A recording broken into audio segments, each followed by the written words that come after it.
Hello, welcome to the classroom and welcome back to Real Estate 101. Today is part 2. We are talking about financing. All the basics. If you feel like a total beginner and have no clue about mortgages at all, financing when it comes to a house, this video is for you. I'm breaking it down. We'll go over all the basics of real estate financing. So let's dive in.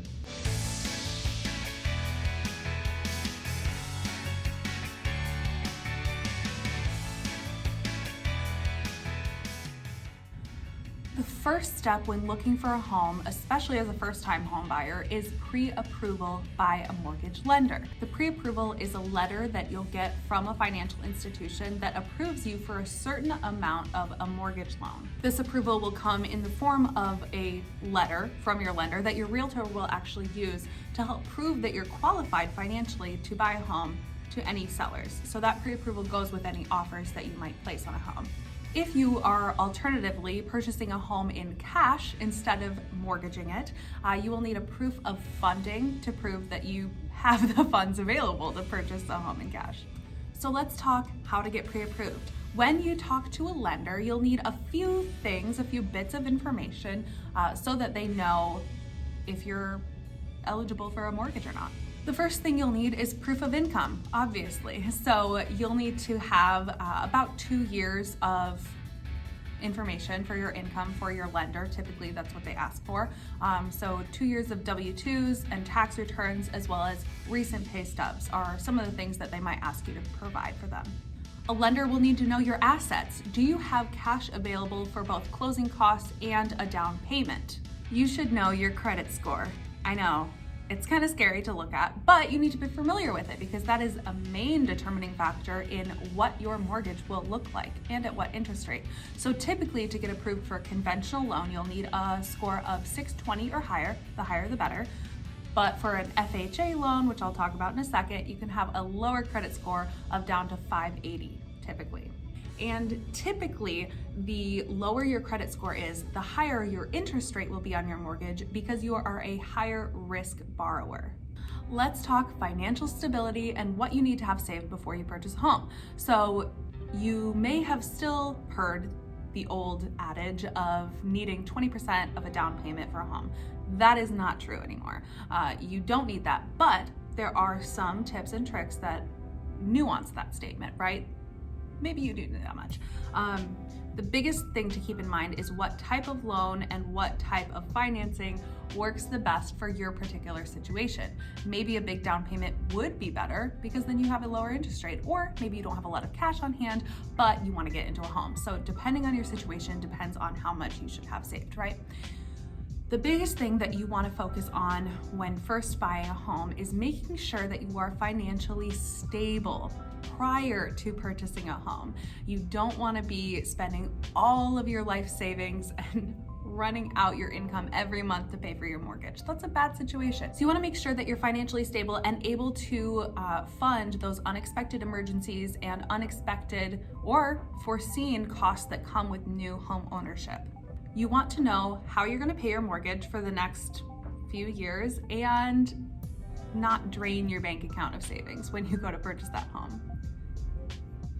You also want to make sure that your debt is at a manageable level. So typically, any lending institution will calculate your total debt payments per month and only allow you to be at a 43 or less percent debt to income ratio. So 43% debt to income ratio is the absolute highest that any lender would ever approve you for additional loans. And it's advised not to max that out. Obviously, you don't want to be spending almost half of your income just towards debt payments. And remember, those are all your debts. So if you have student loans or a car payment or a credit card payment, all of that's factored in when it comes to determining how much a month you can pay for your mortgage. Let's talk affordability. So in Iowa and in our Cedar Rapids market specifically, housing is fairly comparably affordable to other parts of the country. So you might be able to afford more house than you think, but you should work with your lender and your realtor to determine not only how much are you approved for, but how much in your monthly budget you can actually afford and how much you'd like to actually afford. All right, so I'm gonna break it down in a little example for you. Say that your current rent is $850 a month and you wanna spend around that on your mortgage payment. Let's practice with a conventional loan for 30 years with a 3.4% interest rate, which is about what it is right now, and you wanna put down $10,000. So your monthly mortgage payment is broken down into 4 pieces: principal, interest, taxes, and insurance. So subtracting what the average taxes and insurance is, it brings you to about $620 of a principal and interest payment.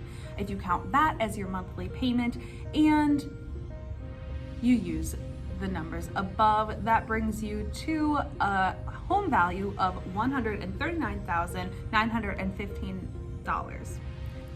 And if you count that 10 grand of a down payment that you're planning to put in, that brings you up to just about a $150,000 home that you could afford for the price of your current $850 rent. So that's the type of calculation that your realtor should be able to help you with, and or your lender. All right, are you ready to break down all the types of loans? This might seem like a lot, so just stick with me here. The first is a conventional loan. This is the maybe most typical type of loan. It's usually sold to the secondary mortgage market. It requires a pretty healthy credit score.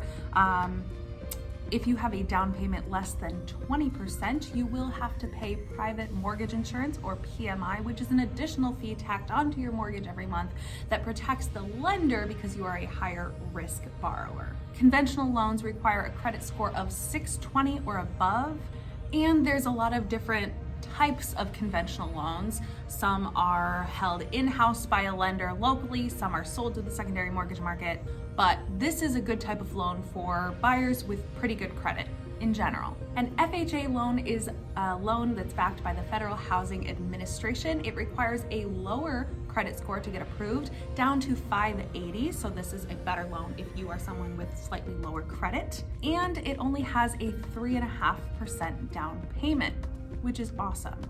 A USDA loan is a mortgage loan that's backed by the Department of Agriculture, and it is only approved in certain rural areas. So check if the town or area that you want to move to or buy a home in is approved for USDA loans. The good thing about a USDA loan is that it usually has a lower interest rate and there's no down payment necessary, but there is a cap on your income to get approved.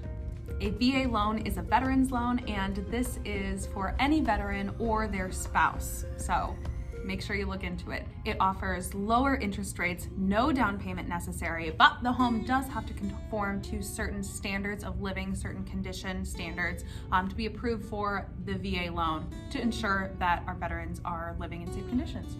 Okay, so conventional, USDA, FHA, and VA are the 4 big categories. Now we're gonna break down some of the subcategories of those loans. A fixed loan is typically a 15 or 30-year loan that has one fixed interest rate for the entire life of the loan. An ARM, or adjustable rate mortgage, has a certain interest rate, usually a lower interest rate, that's locked in for a shorter period of time, like 3, 5, 7, or 10 years. And then after that period of time, for the remainder of the loan, the interest rate rises incrementally and gradually over the course of the loan. So this is a good loan for buyers who know that in those 5, 10 years, however long that fixed rate is, they're gonna be selling or refinancing, so you can lock in that lower rate for that shorter period of time, and then instead of having to pay the incrementally larger interest rates going forward, you just refinance or sell your home after that. So this is a good option too.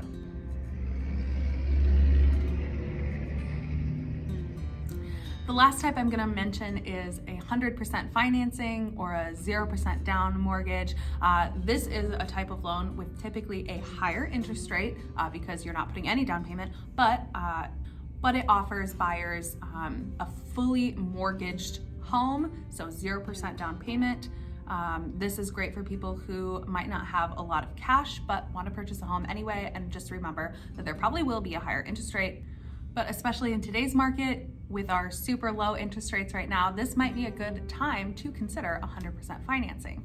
A few other tips when starting to consider how you're going to pay for a home is to shop around for different mortgages.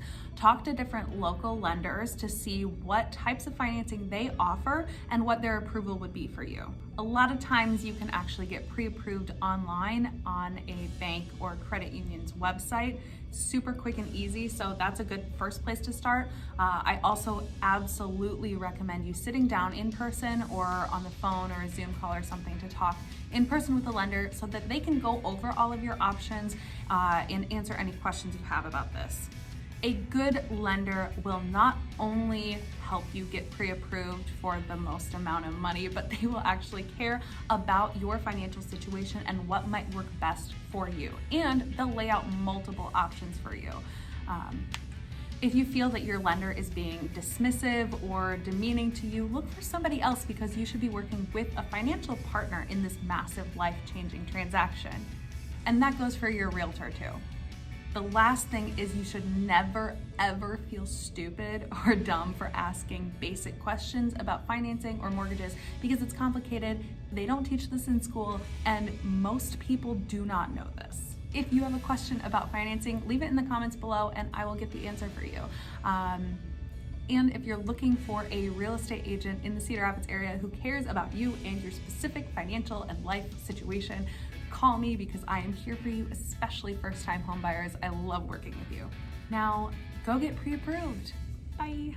Make a change, change your life. Life's all good in my mind. When you greet the day with joy in your eyes. So change your life.